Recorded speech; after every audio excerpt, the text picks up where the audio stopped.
Okay, so so let's start. So I guess all of you know that I'm Sharat Lin, and thank you for coming to the San Jose Peace and Justice Center for this talk on Saudi Arabia, the sacred relationship. So the reason that I decided to do this talk, although I have spoken on some aspects of Saudi Arabia here before, is because Saudi Arabia is much in the news, or has been much in the news very recently, and for that matter for the last several years. And Saudi Arabia is a country in which its role in the Middle East and in the world is also changing. It's expanding, and a lot of what's going on in the Middle East is happening because of what Saudi Arabia is doing from behind the scenes. Saudi Arabia is not necessarily the frontline actor, but it's doing a lot of things from behind. And that's why it's important to understand what it's doing, why it's doing it, and how the patterns are changing. And the other reason for looking at this is because the leadership in Saudi Arabia is, there's a change here, because ever since the beginning of the Saud dynasty, which began in the 1930s, in terms of ruling the country, the country has always been ruled by kings who were chosen by the royal family in part on the basis of seniority, which means age. So the king, by the time that the most senior member of the royal family becomes king, he's rather aged. And many of these kings have died in office. Only one abdicated, and the current king, King Salman, is no exception, because he's also in his 80s. And as old men, they don't have a lot of energy. They don't have a lot of creativity, and so the kingdom, it's been compatible with the way that the kingdom has been oriented, in the sense of being a very conservative type of country, a country that does not embrace change, certainly social change. It does not embrace, and even reforms, even of those, some reforms might well, even be in the interest of the country, or maybe even the royal family itself could benefit from those reforms. But there hasn't been that sort of creativity. Now we have a young crown prince who is effectively ruling the country on a day-to-day basis.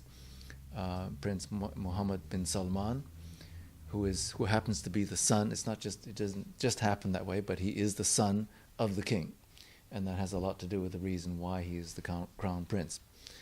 And so, for all these reasons, there are new things that are going to happen in Saudi Arabia that we should try to understand. What are the sort of the roots of what is to come, what has happened, and what is to come.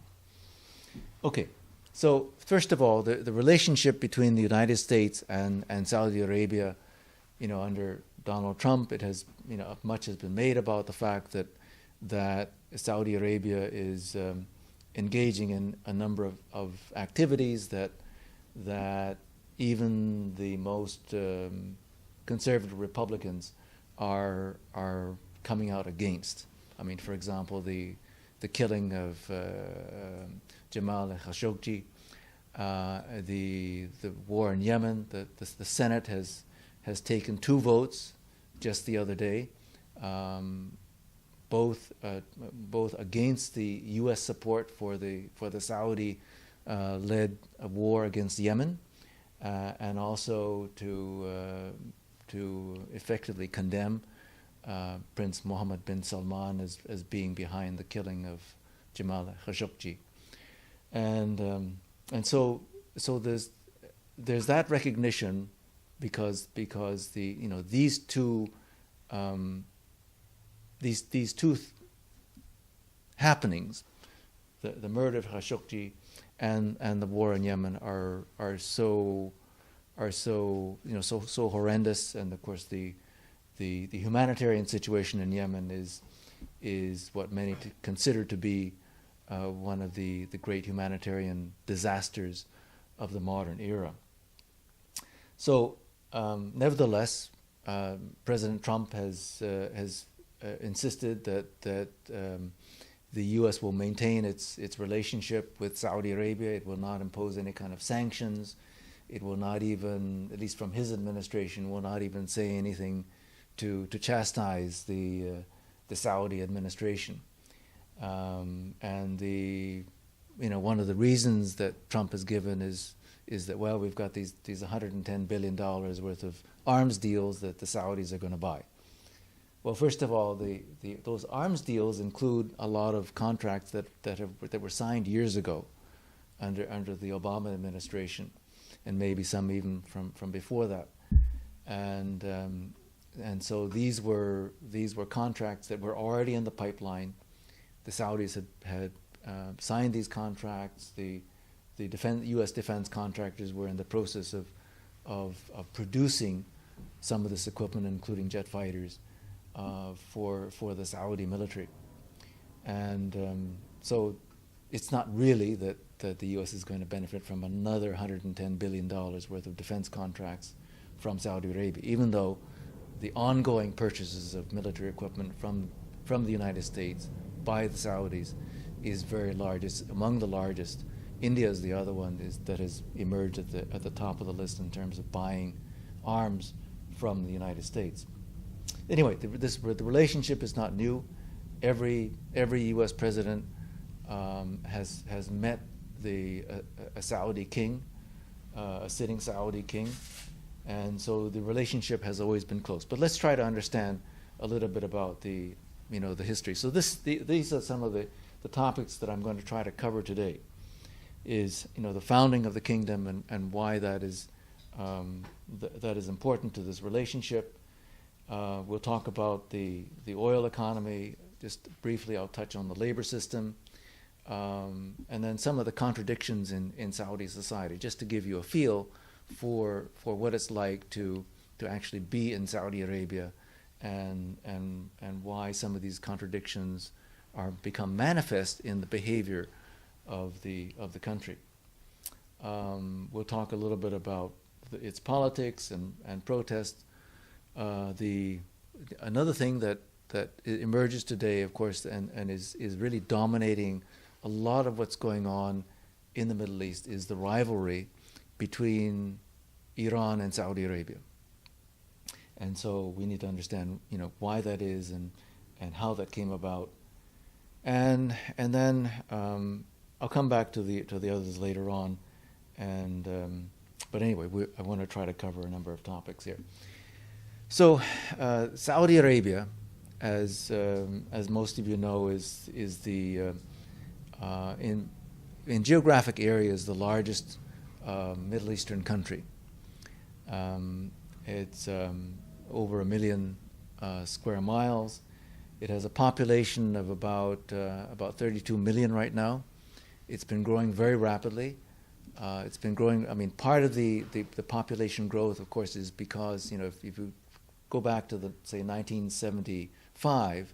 In 1975, there were very few foreign workers in Saudi Arabia, and what happened in 1974 is, of course, that OPEC quadrupled the price of oil, and so suddenly all of these oil exporting countries had enormous wealth, and so Saudi Arabia became the richest of them all, because it was even then it was, and still is today, the world's largest oil exporter. It produces about 11 million barrels per day right now, and that's out of total global production of about 98 million barrels per day. So Saudi Arabia produces about somewhere around 11% of total oil production in the world. In terms of natural gas, it's a minor producer. However, some countries that are nearby, especially Qatar, which is that peninsula on the Persian Arabian Gulf, and of course Iran. These are the two big natural gas producers, and Saudi Arabia produces, as I said, only a very small amount of natural gas. Anyway, so its population, mushroomed, in part because of the influx of foreign workers after 1975, but also because of the demographic patterns within the kingdom. So, for example, I had a technician. I worked in Saudi Arabia for a number of years, and I had a number of employees in my lab. I was doing research, nothing nefarious, but I was doing medical research, and I had, for example, a lab technician, and he was a Saudi, and when he would be introduced to another, let's say another foreign worker, they would ask, okay, so how many brothers and sisters do you have? And so he would say, well, I have 7 brothers and sisters. So it's a big family. But the reason he would say he was 7 brothers and sisters is because he didn't want to tell most people that his father had 2 wives. Right? His father had 2 wives. The 2 wives were housed in 2 separate houses, and the father would split his time between the 2 houses. But the other wife, who was not his mother, had another 7 children. So this one man had 15 children. So he had 14 brothers and sisters. And so this gives you some idea of the family size and why the population growth rate was something like 4% per annum. This is the native growth rate, even if you subtract out the foreign workers coming in, the net increase in foreign workers. So going from when I was there in the 1980s, 1980 around that, the population was 8 million, and we come to today, and it's 32 million. So the population has quadrupled in what are we looking at? 40 some years, less than that, 35 years, right? But anyway, that's the demographic reality, and of course, along with that, you see then as well as now a tremendous amount of construction to accommodate this kind of growth.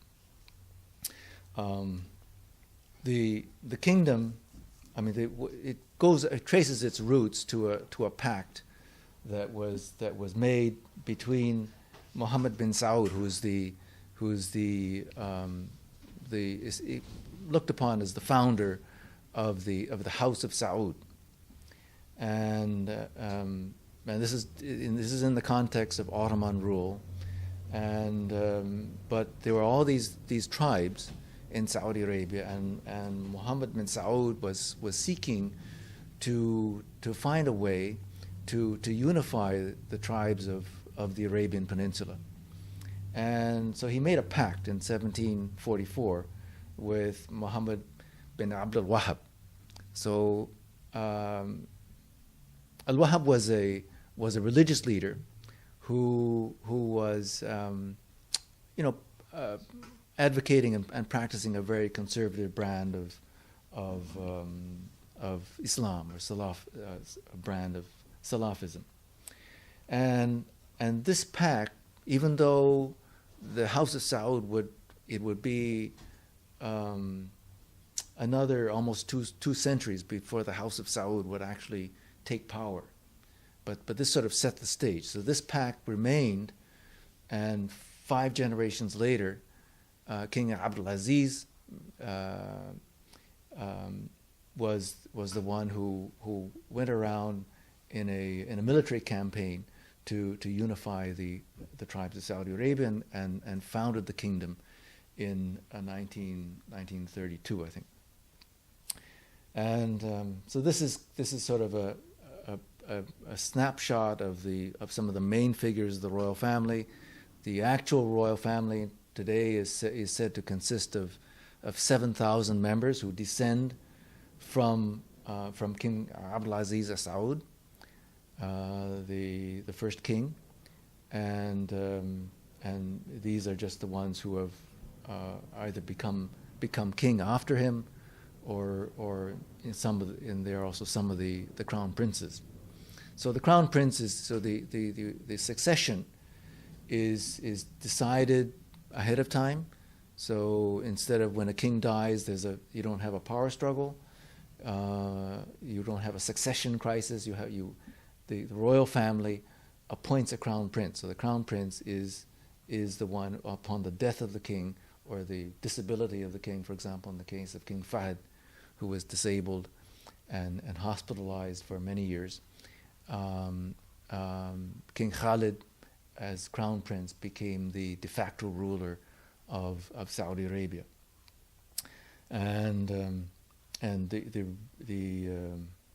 So anyway, that gives you sort of a picture of how Saudi Arabia is ruled. And if you look at the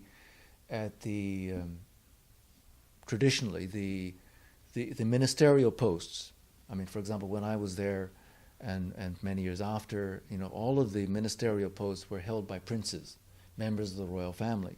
There was only one exception, and that was Ali Naimi, who was the oil minister. He was the only one who was not a member of the royal family, and that was because, the royal family didn't have from within its midst the technical expertise to manage the by far the biggest piece of the economy, which was the oil sector. And so they brought Ali Naimi in to head the petroleum ministry. But they kept very close to them, all of the other ministries and in particular the ones that are crucial to their security. Okay, so you've got three of them that are absolutely crucial to their security. One is, of course, the military, the Minister of Defense. You have the Minister of the Interior, who controls the police and a lot of the intelligence services, and of course the third force, which is the Saudi National Guard. The reason for the Saudi National Guard was that there was a feeling at some point in among the royal family that they could not fully trust either the loyalty of the military or the police. And the reason they couldn't trust the military was because in the early days, Saudi Arabia did not even have the Saudi citizens who could, for example, pilot aircraft, who could operate radar, who could use advanced military equipment. So they brought foreigners into, for example, the original Saudi Air Force was piloted mostly by Pakistanis. And, well, for good reason, they felt that they could not rely on the loyalty of these Pakistanis, so they had to create counter-forces. And the police can sort of keep internal security, but what if there's a mutiny in the armed forces? Then you have to have another force that has heavier military equipment than the police. And so that is the reason for the National Guard. And so the National Guard reports to its own ministry. Okay, the oil sector represents the importance of the oil sector has varied according to the oil price. Okay, but typically it's more than 50% of the economy. At other times it's been as much as, let's say, two-thirds of the economy. And it came about, the oil sector came about with the discovery of oil in the 1930s in the eastern province. And the explorer were American, U.S. oil companies. And so after the discovery of the oil, there were 4 U.S. oil companies, Chevron, Mobil, and 4 U.S. oil companies that created a consortium called Aramco, Arabian American Oil Company, and so the Saudis signed a contract with Aramco, and Aramco set up the system, not only the technology but also the whole operation. At that time it was a greenfield operation. They're starting from scratch, and what they're doing is not only drilling for oil and then pumping it out of the ground, but you have to bring in employees who know this business, who know how to explore, and then you have to house all these employees, thousands of employees, and you have to recruit people from all over the world. And so they created let me see if I go through this. And then this is the oil terminal. Okay, so they created a labor system which would bring in workers from all over the world. And the system that they created was one which paid workers, foreign workers, based upon the per capita income in their home countries. I mean, they figured that this is a very capitalist market concept, that you have to pay a foreign worker a wage that is a sufficient incentive to make him or her want to leave his or her home country and come to this desert. Okay, and in particular, the eastern province is a desert, to this otherwise forbidding place, and work for many years. And so they would offer these wages. It would require a much higher wage to attract a worker from the United States than it would to attract a worker from Pakistan, let's say. And so they created a system where there are different pay scales for workers depending upon where they come from. And this multi-tiered pay scale based on national origin is one that places Saudi nationals in the middle. Okay, so in other words, the workers from the Philippines, from India, from Sri Lanka get paid the lowest wage. They're on the lowest scale. Saudis are in the middle. They get paid an intermediate salary, and then employees coming from Europe and then Canada and then the United States get even higher salaries. And so Saudis themselves are being discriminated. They are working at a wage which is less than a lot of the foreign workers. So and that system was then adopted by the Saudi government. So when the Saudi government sets up an institution and it needs foreign expertise or it needs foreign labor, it will hire them into this multi-tiered wage scale, okay, depending upon national origin. Anyway, so these are just some scenes of workers, and these are construction sites. So what they do in construction site is that the construction companies will set up this kind of housing. Each one of these rooms here is a tiny little cubicle, made out of basically a shipping container, and each one of these rooms they're bunk beds. Okay, so they're 2 levels, and they're packed. Maybe I don't know how many are in one of these rooms. There are 4 or 8 men per little cubicle. And that's where they sleep. So I'll just give you some idea of the working condition. And otherwise, there are foreign workers who have come to do all kinds of jobs, including working in bakeries for a Saudi businessman. And there is a lot, Saudi Arabia as well as the other Gulf countries. I'm talking about Kuwait. I'm talking about Qatar and the Emirates, and Bahrain less so, just because there aren't as many foreign workers going into Bahrain, because Bahrain is not a large oil producer, and even Oman. Now Oman is emerging as a small oil producer, so you've got foreign workers going into Oman as well, and it's very, very common for workers to find that when they arrive to work in the Gulf, that they are not paid, or they are not treated according to their contracts. So contracts are violated, particularly in the private sector. They are violated right and left. Okay. Now, the other thing that is kind of interesting is how foreign companies and also how the government recruits foreign workers and how it treats them to conform to the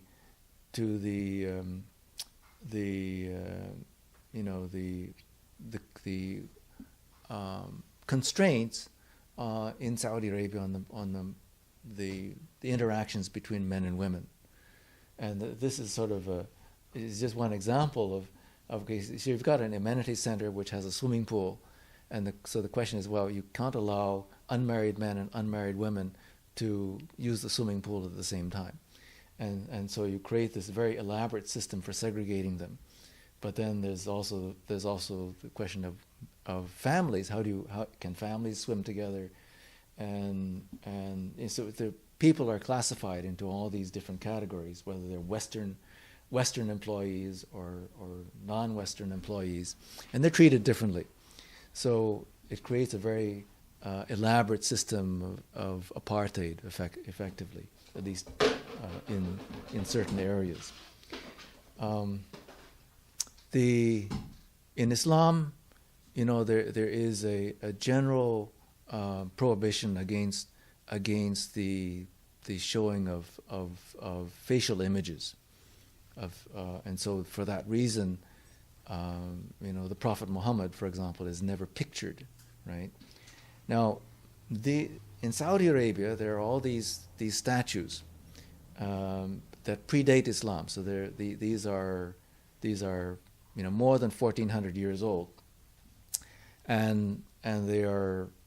They resemble, to me, it looks like they resemble the figures in Egypt. So they probably go back to that period of before Christ period, and after Islam, the faces of most of these statues were blown out, were destroyed, and because of the prohibitions in Islam.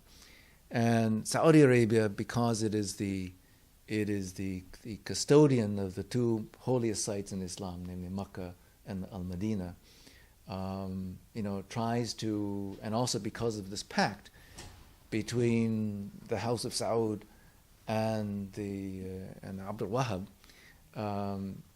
there is an attempt to enforce these kinds of restrictions in Saudi society. And so when Saudi Arabia sent these statues to exhibit, and it came to an exhibition here in San Francisco, and that's where I went to see it. So you have these, the caption plates, and it talks about these statues, where they were located, and when they were made. And it doesn't say anything about the fact that the faces are blown out. It's just without comment. And then I thought, okay, but this is a contradiction. So these are the currency notes these are older ones in Saudi Arabia, and there's a face. So the kings get to have their portraits on the currency notes and now also the coins. So a lot of contradictions in Saudi Arabia, and so some other examples of contradictions and why it's very hard to if you're expecting a sort of logical process of behavior even at the national level, is that how Saudi Arabia behaves as a country, how decisions are made, is often based upon what we would consider an illogical basis. So, for example, if you want to get a driver's license in Saudi Arabia, you go to the office and apply, and they will say, okay, What what you have to on your application, you have to list the name and make of the car. So in other words, you have to actually have purchased the car first before you can apply for the driver's license. Okay, here's another one. So driving license, that face is allowed? yeah, it is.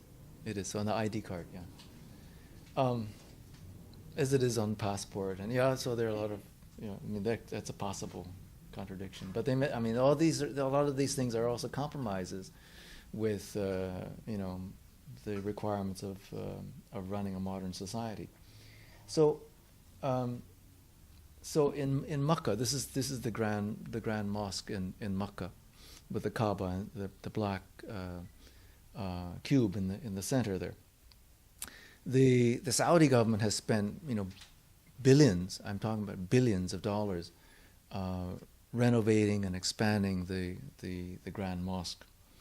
But then one of the princes, Prince Al-Walid bin Talal, he is the owner of Kingdom Holdings. So he is one of the princes who was detained last November, and so he's the head of Kingdom Holding, and Kingdom Holdings built this tower, which is Al-Baraj al-Bayt, which is the tower of the house.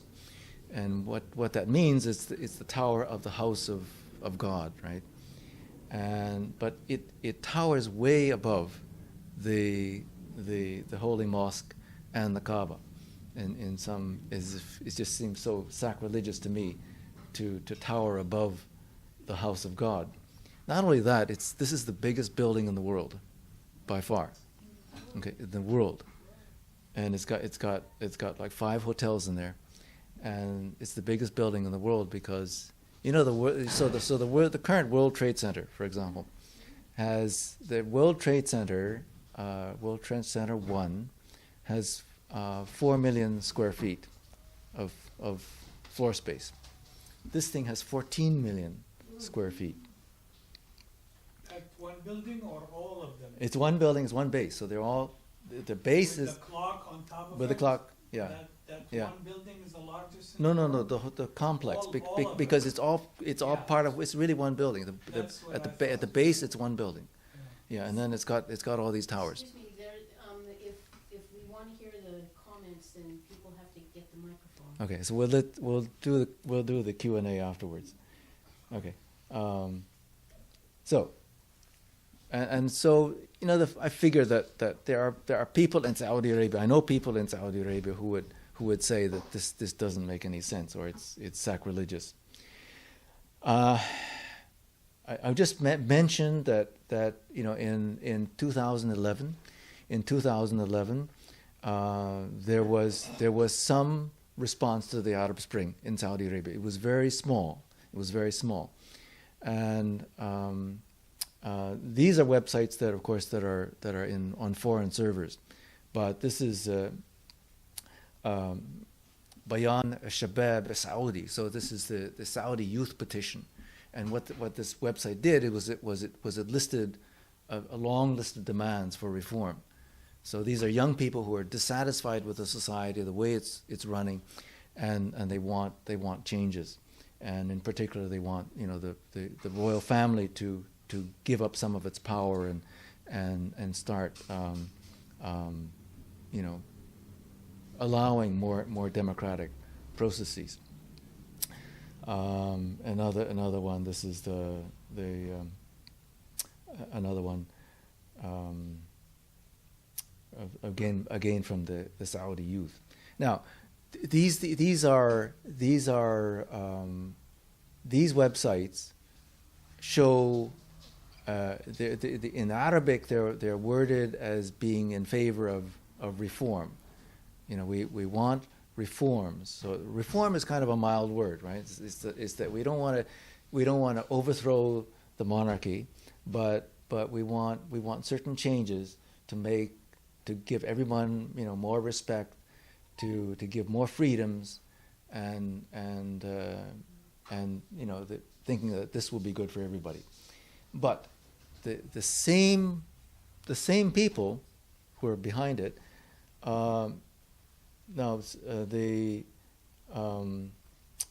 when they have the same website in English, it says something quite different. Okay, so in 2011, this website was put up, and okay, it's titled "Movement for Reform in Arabia" because that is also the way it is in Arabic. But if you read the English site, the demands are different and much more radical, where we seek regime change and reform in Saudi Arabia. We have a comprehensive plan for power, and we are ready to govern. Now, what does that mean? That means we don't need the royal family anymore, right? We can govern ourselves. So these are the undercurrents. Okay, I'm not saying that these are dominant. I'm not saying that Saudi Arabia is ready for a revolution right now, but these are undercurrents. And when I was in Saudi Arabia, I talked to many Saudis, and it took me months. It took me months to gain their confidence, where they would tell me that they did not believe that the Saudi royal family had any legitimacy. And this is particularly true of the people who were more religious. The ones who were more religious would say that there's no basis in Islam for a royal family, and they would be happy if the royal family would go away. So that has been there. It's been there for decades, and it's not new. Now, very recently, of course, the new crown prince, Mohammed bin Salman, has enabled, through his father. Of course, the actual decree comes from his father, but the impetus, the king, the impetus comes from him. Okay, where he has lifted the ban on women driving. And Manal Sharif, back in March of 2011, led a small group of women to drive their cars in defiance of the ban. And so this is her much later, and so finally this ban is being lifted. Now the question is why? Okay, so there are several reasons why this is happening, and one is that the Prince Mohammed bin Salman has one thing I have to credit him with is that he has the ability to conceive of what it will take to move the economy into the modern world. And in order to do that, you can't have half of the population sitting there, either unemployed or even if they are employed, unable to drive themselves to work. Okay, Saudi Arabia, the cities in Saudi Arabia are not laid out for public transit. For one thing, there's no urban rail system. The cities are very spread out, just like here, low density. So buses are. It's very hard to use buses to get from where you are to where you want to go. So it's just like here that you really are at a handicap if you don't drive. And the only way that they can take advantage of all these women and bring them into the labor force is to allow them to drive. And this is particularly true now because women are getting educated. One thing that the kingdom has done is it has built, because it had the oil money, so what they have to do this in order to keep the population happy, for one thing. And one way, and this has happened in Iran too. Iran has created, hundreds and hundreds of new universities since 1979. And Saudi Arabia has created all these universities. The education is free, so any Saudi can go to the university who gets admission. They can go for free. And initially there was a concern that a university is another place where men and women are going to mix. And so then they started building women's universities. And so now there are several women's universities where women can go, and the result is that today we actually have a situation where there are more women students at the university level than there are men. It's about 52%, even in Saudi Arabia. Okay, so now I want to talk a little bit about the impasse between Saudi Arabia and Iran. Saudi Arabia and Iran have not always been adversaries. If you go back to the time of the Shah, so before 1979, Saudi Arabia and Iran were both U.S. allies. They had full diplomatic relations. They were friendly, and so the issue at that time was not a Shia-Sunni rivalry. It was not a religious rivalry. Now, in part, that's because both of them were on the same side with respect to the United States, but it's also because there was no thought, there was no pretense on the part of Saudi Arabia or the royal family that Saudi Arabia was in competition with Iran. Okay, Iran is much bigger in population. It has millennia of advanced civilization, unlike a collection of tribes in Saudi Arabia. It had industry, and Saudi Arabia had none of these. So Saudi Arabia did not even pretend. It didn't even think that it could compete with Iran. And what I'm showing here in this chart is I'm probably showing a lot more than I need to.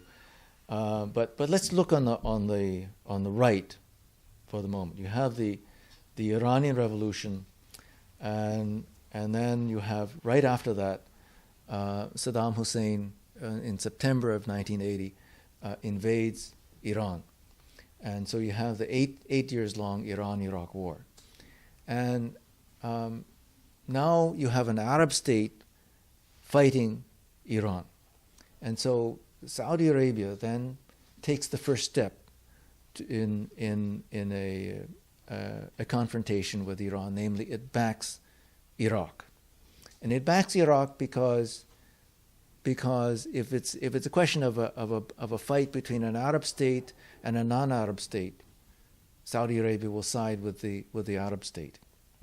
It's sort of logical.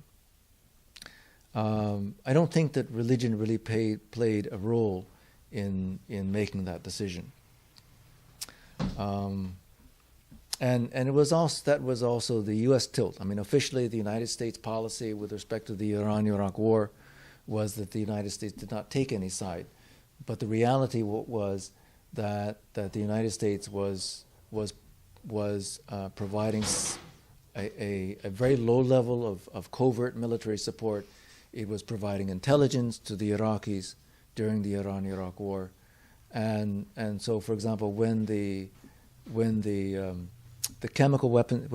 Iraqi chemical weapons attack on Halabja, which is an Iraqi town at the edge of the Kurdish region, when that happened in April of 1988, Congress wanted to impose sanctions against Iraq for that. The Reagan administration refused, said, "Don't do this," because the Reagan administration was distinctly tilted towards Iraq. And then during the Iran-Iraq War, you even have a point where in 1984 where Saudi and Iranian warplanes clash. But none of this was permanent. It did not mean that there was a rivalry, a permanent rivalry between the two countries. And so when in 1990, when Iraq invades Kuwait, both Saudi Arabia, when I say KSA means the Kingdom of Saudi Arabia. The Kingdom of Saudi Arabia and Iran take the same side, namely they oppose the Iraqi invasion of Kuwait. And the reason that Saudi Arabia takes that position is because Kuwait is much closer well, it shares a common border with Iraq, but Kuwait is like a brother.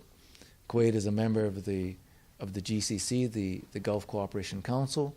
The Gulf Cooperation Council is a union of 6 countries, all of them oil producers, namely Saudi Arabia, Kuwait, Bahrain, Qatar, the Emirates, and Oman. And all of them are not only they're oil producers, they're also monarchies.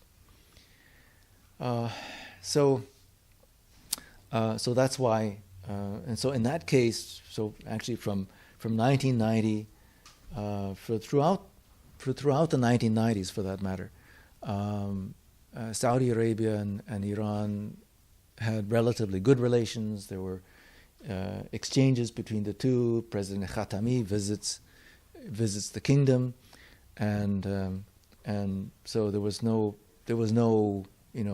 rivalry during that period.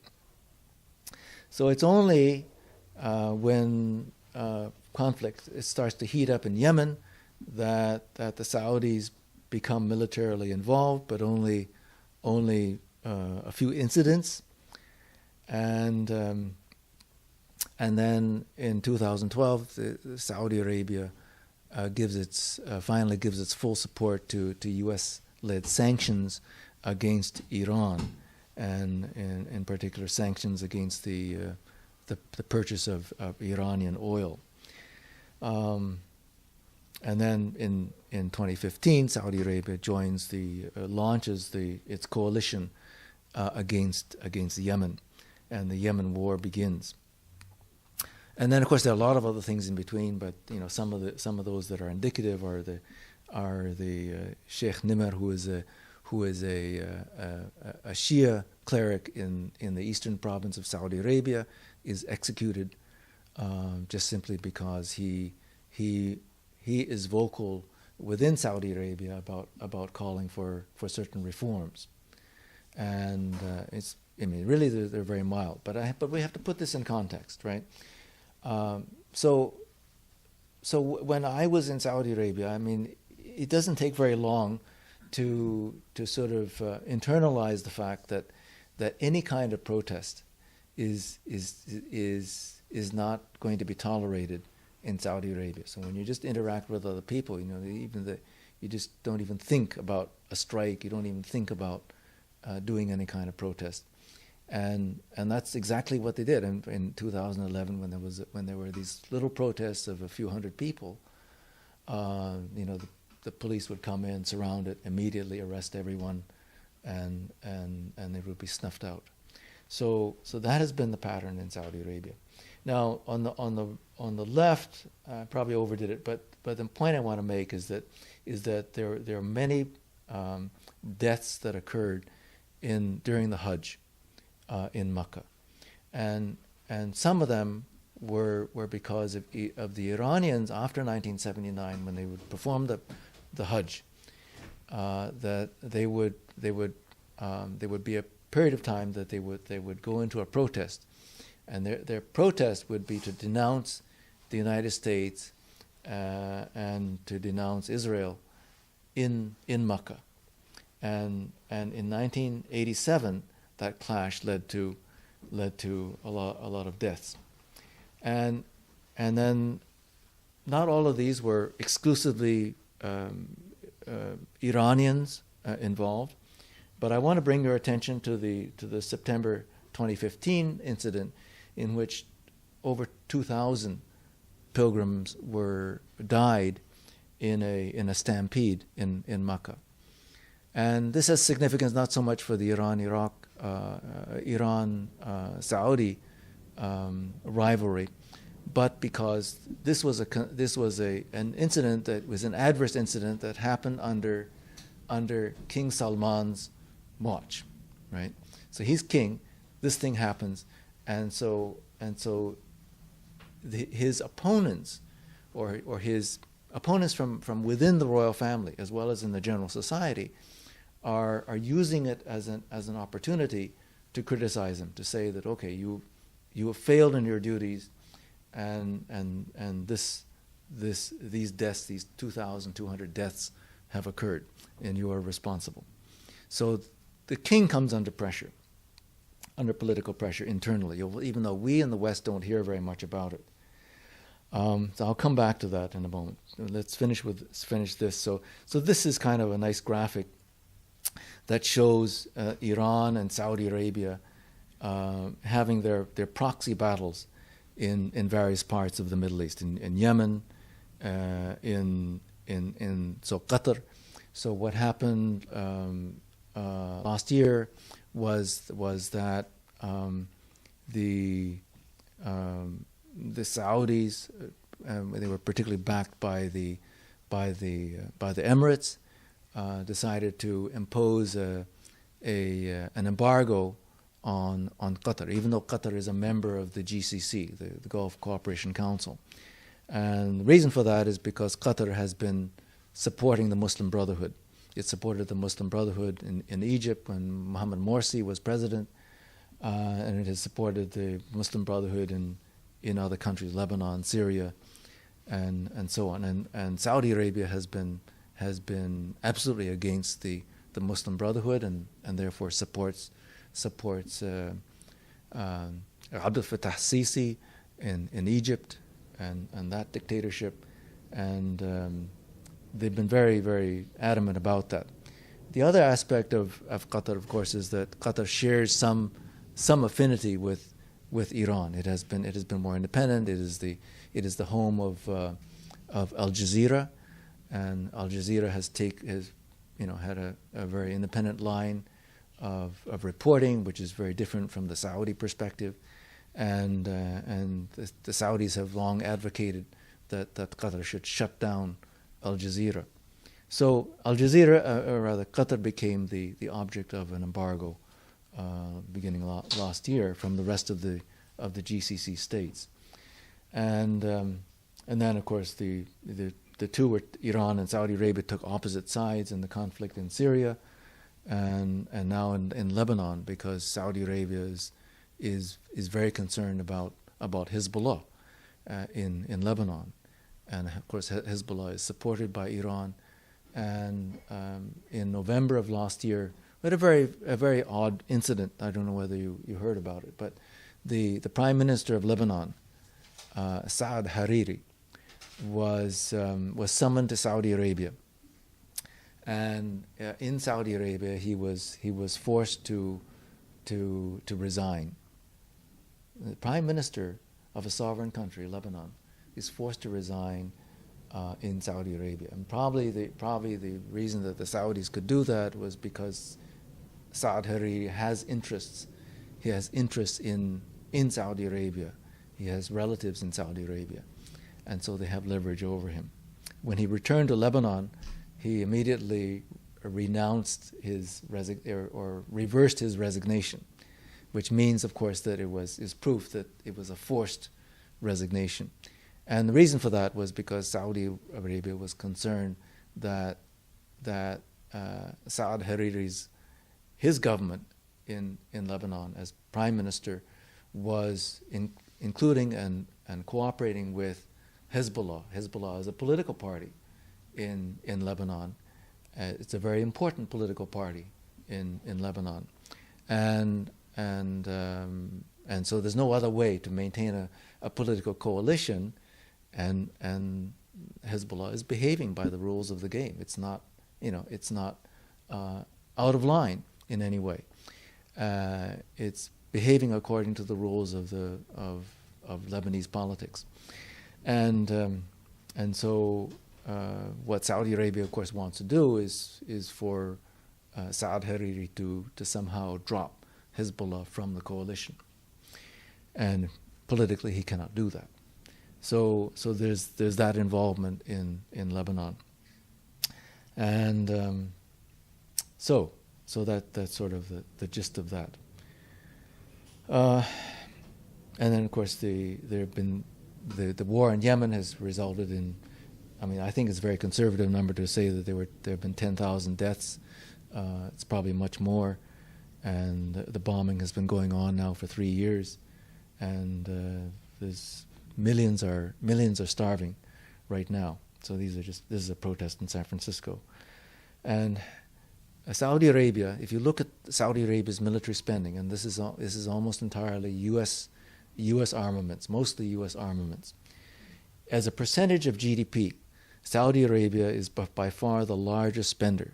So it spends over 10% of its GDP on military. And it was just 1 year where India, I think it was this year that India surpassed Saudi Arabia as the world's largest importer, but that's probably only going to last for 1 year, and Saudi Arabia will return to the top. This is per year. Wow. This is per year, right? Yeah.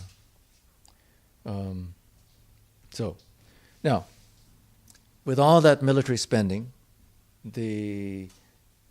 here's the problem for Saudi Arabia is that now this is globally.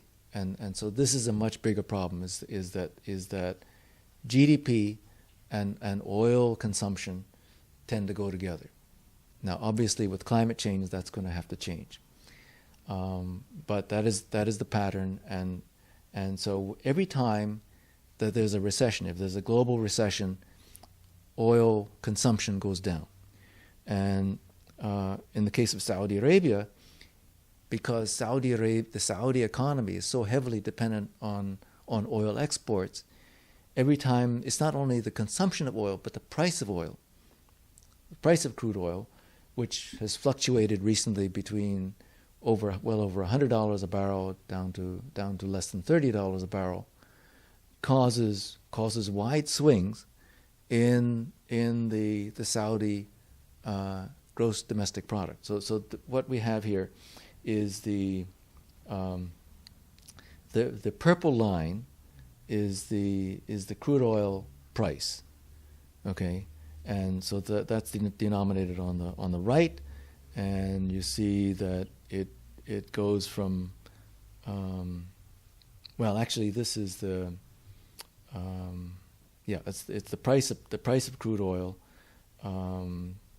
has come from over $100 a barrel down to about 40 in a little over 40 in 2016. Now it's a little bit over 50, and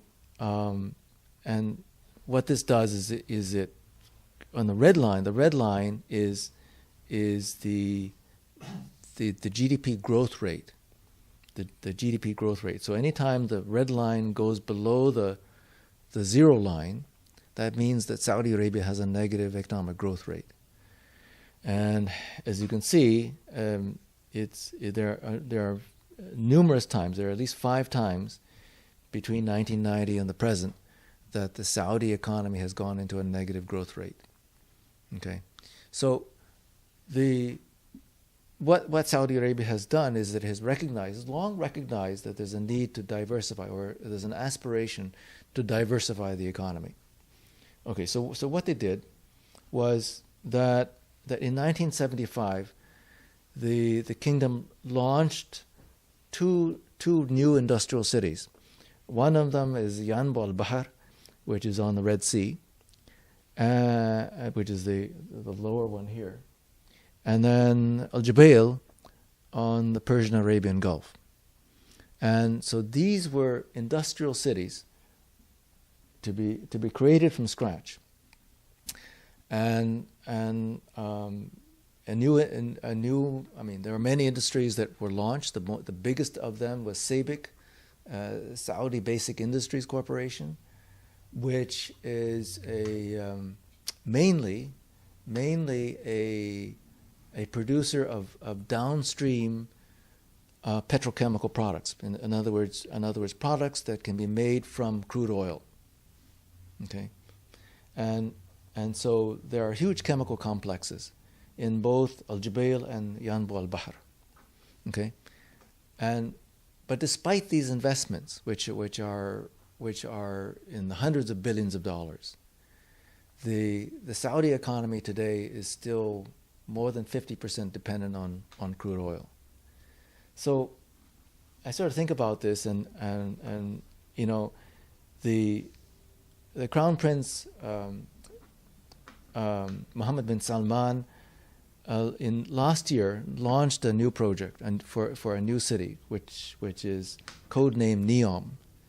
NEOM. So NEOM is a very funny hybrid acronym, because so NEOM is actually Neo and Mustaqbal. Neo Mustaqbal, so a new future. And anyway, the idea is to create this city that will be larger in area. The plan is to make a city, an industrial city, larger in area than New York City. That's how ambitious it is. But anyway, right now it's just a plan. But I think about, they created 2 industrial cities in 1975, and they've only made a small dent in the dependence on crude oil. So I'm not sure how much NEOM is really going to have an impact. Okay, so let's talk now a little bit about the internal power struggle. So I mentioned earlier that that King Salman has come under pressure. He's come under pressure because for a number of reasons. One is that stampede in Makkah that killed 2,200 people is one incident. Another is the economy, the fact that crude oil prices have remained low, while the kingdom's expenditures have continued to rise. Partly it's military spending, and it's also the expectation of Saudis that Saudi citizens have long been used to all these subsidies. They get everything free, and when I was there, there were times like when King Fahd died. When King Fahd died, the king decreed that all government employees, and I was a government employee, will receive an extra 1 month bonus. So they used to give all these kind of things, and Saudis in particular have become very used to it, and so there's an expectation that these will continue. And so when these start, getting cut back, there's unrest. So there's a thinking that we've got to do something, and the pressure is more now than it was before, because we tried to industrialize and it hasn't made much of a dent. So we've got to do something big. We've got to change the structure of the economy. We've got to get women into employment, and it's this young man, the Crown Prince, who has the ideas to envision a vision 2030 for a new Saudi Arabia. So there's also, and I think that there are other members of the royal family, and particularly the sons of the previous king, King Abdullah, who have, I don't know whether they have a different vision. Maybe they don't have the vision, but they feel sort of left out, and I think there must be some kind of rivalry between the King Salman's family and King Abdullah's family, and so seeing this power struggle, this opposition from within the royal family as well as from without, this is my theory, is that King Salman felt a need to act. He had to do something to deal with this brewing opposition from within. And so suddenly this anti-corruption campaign is launched in November of last year, and it's a reminder of the there's always some pretext. The purge.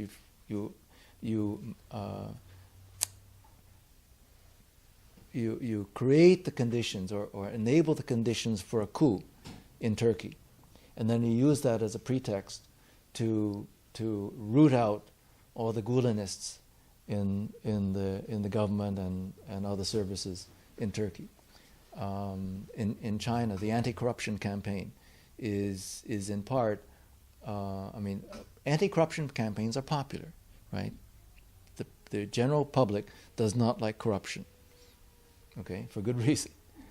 So it's a way of gaining public support, but it's also a way of purging the opposition. And so when you look at the princes who were detained in, of all places, the Ritz-Carlton in the Riyadh, that was their prison, was the Ritz-Carlton, which is, by the way, it's more than a 5-star hotel. It's at least a 6-star hotel. I've been there, and so many of the princes who were in the Ritz-Carlton were bin Abdullahs. They were sons of King Abdullah,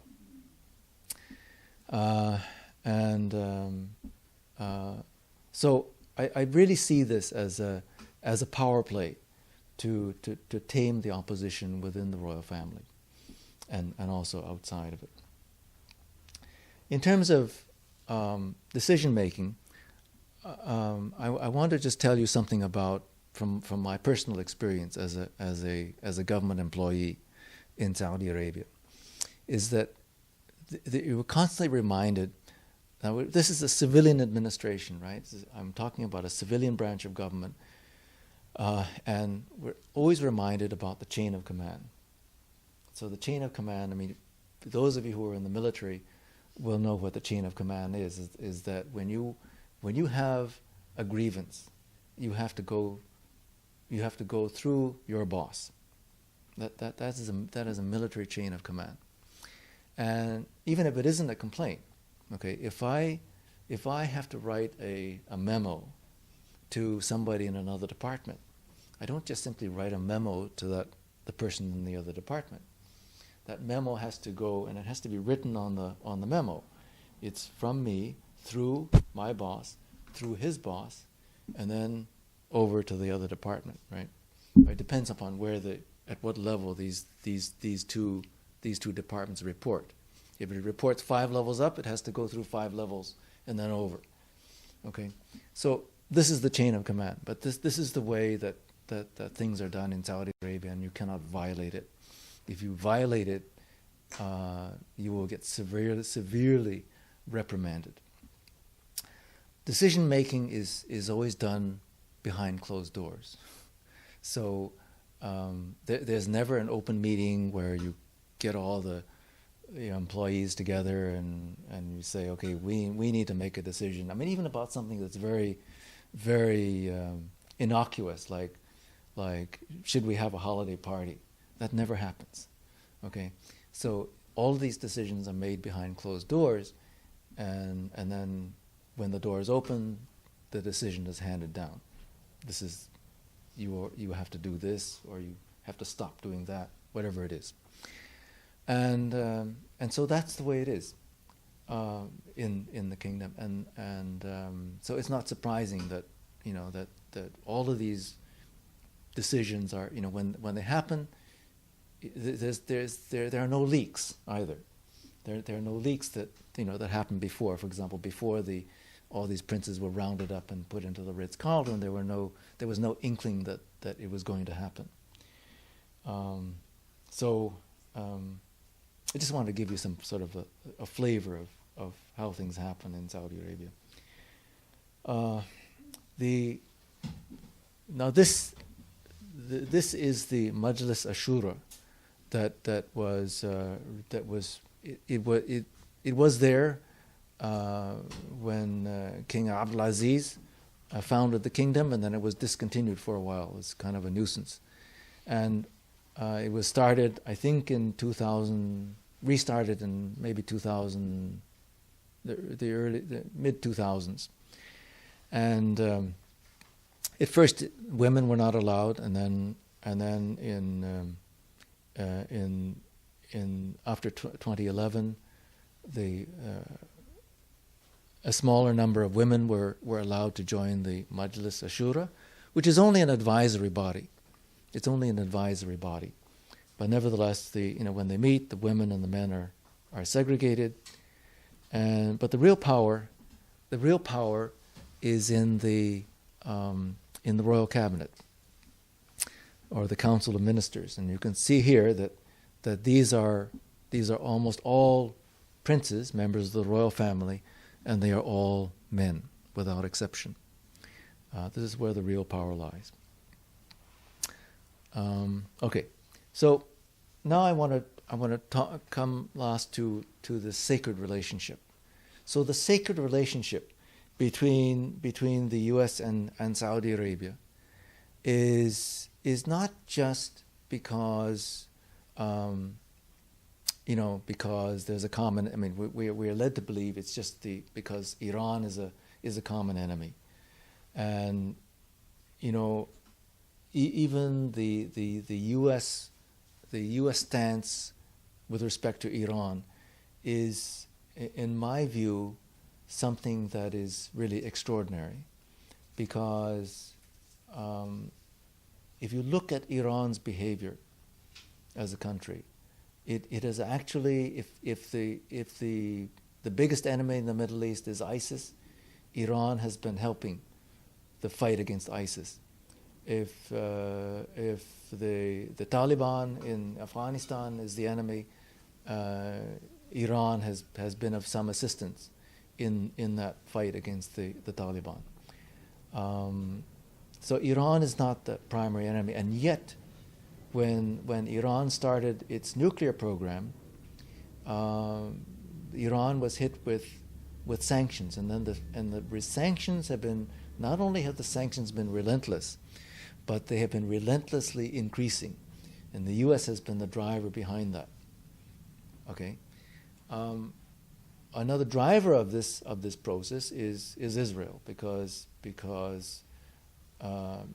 Iranian President Ahmadinejad made some very stupid statements, right? Where he said that Israel should be eliminated, or something to that effect, and he's never been forgiven for that, but he's long gone, and Iran is still this pariah, at least in the eyes of the U.S., and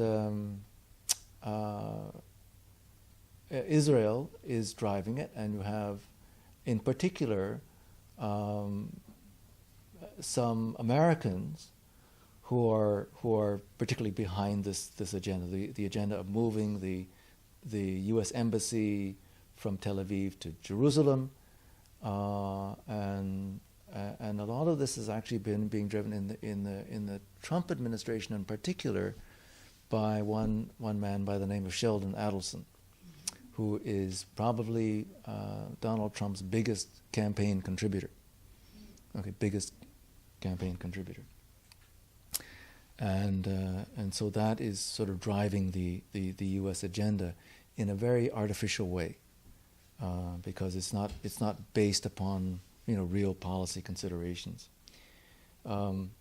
So that's one thing that is because Saudi Arabia is so adamantly opposed to Iran, because now it is it's a big economy. It's $750 billion GDP.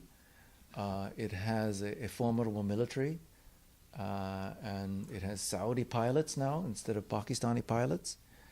And so it's a power. It is a regional power, and as a regional power, it sees itself as being the equal of Iran, even though it's much smaller in population. It's about a third of Iran's population, and so because it's taking that stance, then it drives the U.S. and Saudi Arabia are on the same side with respect to Iran.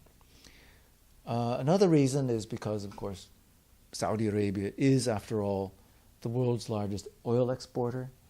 It is one of the top three oil producers. It has the world's second largest oil reserves after Venezuela, and so it's very important economically for the global economy. But if you think about it, everybody buys everybody else's oil.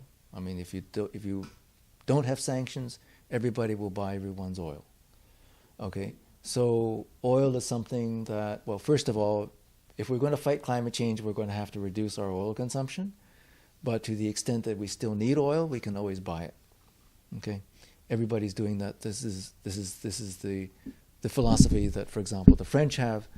That we didn't need to fight the Iraq War. We can buy the oil. So there's something else. So there's something else that let's see. That the United States, in particular, the United States more than any other Western country, has an issue with, and that is its balance of payments deficit. The fact that the United States imports much more than it exports. Okay, so most other countries that have a balance of payments deficit as a result of a trade deficit are highly indebted. Many of them end up defaulting on their foreign loans, and their ability to borrow becomes progressively eroded. The interest rates that they have to pay go higher than they would otherwise. The United States is one of the few countries that can borrow without limit and without penalty. And so what this graph shows, this is a graph that I made some years ago. So it only goes up to 2004. But the same pattern has continued in the sense that even though the trade deficit goes up and down, it's still on the neighborhood of $50 to $60 billion a month. And so what you see here is that the green line is the imports, the yellow line is the exports. So that deficit is shown in the red line, where we have the trade deficit. Now, if you, instead of looking at the yearly trade deficit, if you think about this, it accumulates. So every year, if you have a deficit, it adds to the deficit you had before. So if you look at the cumulative deficit, this is what the curve looks like. Okay? And so there's no other country could ever do this and still remain afloat. So how does the United States, why do others continue to want to buy U.S. bonds, to invest in the United States, and to subsidize this deficit? And here's another thing that I found very interesting and was kind of alarming, is that the crude oil has always been denominated in U.S. dollars. And in fact, the United States made it a requirement as much as it could. It was imposed the requirement that oil around the world be traded in terms of dollars. Now, if you think about that, it's okay. Suppose it's traded in dollars, so you just exchange the currency. You just exchange the currency, and you can still buy and sell oil. There were at least two countries that bucked that requirement, demand that the U.S. made, and that was Libya under Muammar Gaddafi and Iraq under Saddam Hussein. They basically said that, okay, we're going to trade in euros. We're going to sell our oil in euros, and both of those countries were then later on attacked by the United States, and those governments were overthrown. There are some other cases, but those are mainly bilateral agreements. For example, the bilateral agreements between China and Russia, where China will buy mostly natural gas, but also crude oil from Russia, denominated in either rubles or in renminbi. So anyway, so given the fact that oil is traded in U.S. dollars, this graph is a little complicated, but what it shows is what I want you to look at is the fact that the standard deviation says is that the price of oil fluctuates more in dollar terms than it does in euro terms. Okay, which means that the dollar is more the outlier, and the euro had, at least for a time, become a more central currency in the oil trade, in terms of the pricing of oil, in terms of oil markets. And that, of course, is something that's alarming to the United States because it goes against the fact that despite the denomination of oil in dollar terms, the price of oil is fluctuating more in dollar terms than it is in euro terms. So it's even that is not achieving the U.S. objective. So what does it take? So the Saudi Arabia.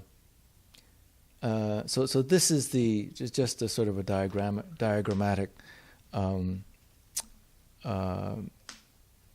description of the fact that the Middle East sells oil to the rest of the world, and then it receives all this money for the oil, but it recycles not only it recycles the money it receives back to the metropolitan countries, and it's mainly the two largest centers of finance capital, okay, namely New York and London, okay, and the reason, probably the biggest reason that Brexit is causing a crisis in Europe is because London is the financial center of Europe, and if you take the financial center of Europe out of Europe, you've got to do something to bring it back into Europe. But anyway, the recycling of petrodollars, the fact that Saudi Arabia invests the vast bulk of its petrodollars back through U.S. financial institutions in New York, and secondly through financial institutions in London. Okay, so this is what is keeping the dollar afloat. Is this reverse flow, this return flow of dollars, and then of course China also does that. China and the rest of the world are putting their excess capital back into the U.S. and London. And so what Saudi Arabia has done ever since the probably 1975 is that it has basically, officially they say that it's not a peg, but if you look at the exchange rate between the rial, the Saudi rial, and the U.S. dollar, it has remained since 1975 at 3.75, pretty close to 3.75 to the dollar. Okay, and so what that does is it's kind of like an underpinning of the dollar, is that the Saudi rial and if they were uncoupled, the Saudi rial and the U.S. dollar would fluctuate independently around the oil price, and by coupling together, you sort of it sort of is a buffer that prevents the U.S. dollar from falling too far. So that's one thing that Saudi Arabia has done, and of course the other Gulf countries like the Emirates have taken similar measures, even though officially those are not pegs. But what is the result of this? And the best way of looking at it is if you go to a currency exchange board in some place which normally charges very low commissions. This is the only time that you're going to see it. So this is in Dubai, and what this shows is these are the exchange rates.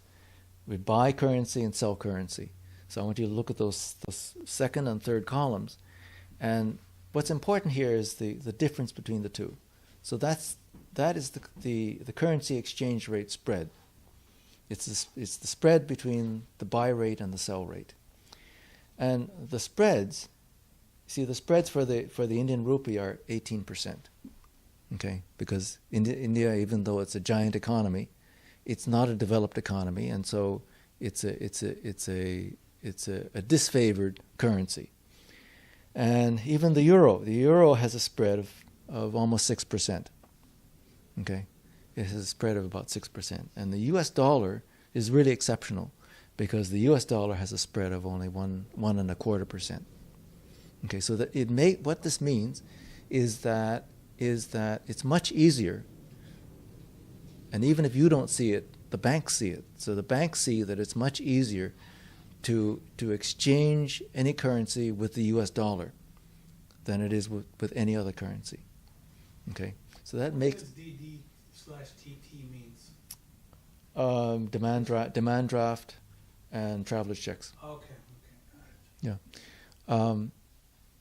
So what this means is that the U.S. enjoys a very, very special subsidy when it comes to trade, when it comes to any kind of foreign transactions. It's much cheaper for the U.S. to do a foreign transaction than for any other country. And this is why if the world's largest market is the market in currency. Okay? So every day, $5 trillion worth of currency is exchanged. 5 trillion. Of that 5 trillion, 81% involves the US dollar. Okay? So the centrality of the US economy and the US dollar in the global economic system is ensured. Is ensured through the recycling of petrodollars and is aided by the Saudi effectively their currency peg to the US dollar. Okay, let's skip this because it's getting late. I just want to end with this one, because when I talk about the future, what do I see? Well, first of all, Saudi Arabia is going to enact reforms regardless of what happens and who's in power. My expectation is that in the years to come, well, first of all, in the years to come, there is going to be an intensified power struggle in Saudi Arabia. I mean, it's inevitable because there's unrest beneath the surface in the general population, but now there's also unrest within the royal family, because now these sons of King Abdullah are going to carry this grudge. Okay, you imprisoned me, and so the way that anti-corruption campaign sort of came to a conclusion was that all of these princes and other people in the Ritz-Carlton were forced to do was they were forced to sign over a commitment to return to the Saudi treasury the amounts that they are accused of having embezzled, right? Which I don't know the final figure, but it was over $100 billion. So that $100 billion was more than equal to the Saudi government's fiscal deficit for 2017. So there's going to be retaliation. And so what we can expect in the years ahead is that there's going to be an intensified power struggle within the royal family. At some point, well, I mentioned that Saudi Arabia has created all these universities. So Saudis are getting educated. I mean, 70 years ago, these were tribes, and Saudis were largely uneducated, and so that is making a huge change. And as I mentioned, so women throughout the Middle East are getting educated at a rate that is in excess of what men are. I mean, even in Iran, the Islamic Republic, almost 2/3 of university students are women. In Qatar, it's almost 2/3. So this means education. Someone reminded me that education is also a force that promotes secularization. So in the long run, we can expect that young people who are educated will be more secular than their less educated ancestors, and this is again going to have an impact in the future of all of these countries, and